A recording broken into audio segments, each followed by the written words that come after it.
Evenigba TV. Miafa Daniba, Miafa de Kong. Evenigba TV. Miafa Daniba, Miafa de Kong. Everything talk. Egba Evenigba TV do ablonji. Ibe mia bia de video yo ke ahia atunia do abesofe wo. Bia banto ma bia wo enyebe.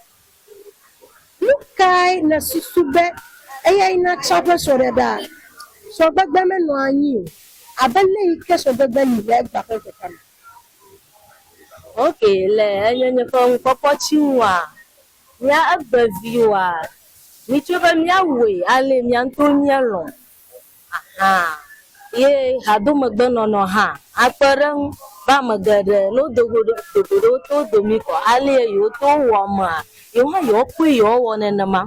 Abevelia hanya ba ntu ado nyonwa do fa agbono no do no ni ohun le sogedema e ha pare na ba asro gbegbe va sugo reji le egbem le nya Akpe kakaka nye bia Avelia menye be eva dogo eso evio pejiola ogade etome biko yebe na da mede kademeke na adu.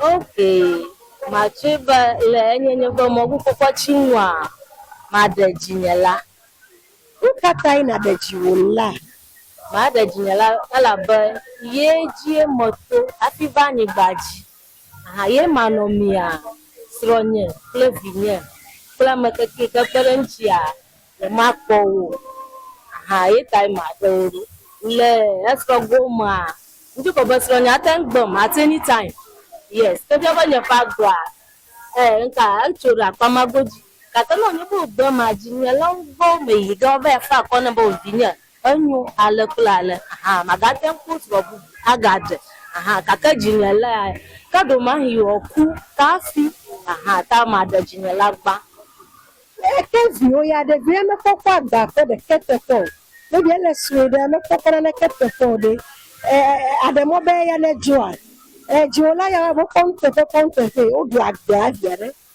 juwa de aloka kochen. okay we ma kochu le agoma menya ba ma do anya be de ma lo na vinyolo ma lo no ke kaka nya ma vejiwo aha ta no nya bo join that instant I'm a very take responsibility le nya ko kochu nye ma Akpe kaka kemre ko nkode na ku nkonye ubajo angel peace Ubacho Angel Peace Evenigba TV. Miafa Daniba, Miafa de Kong.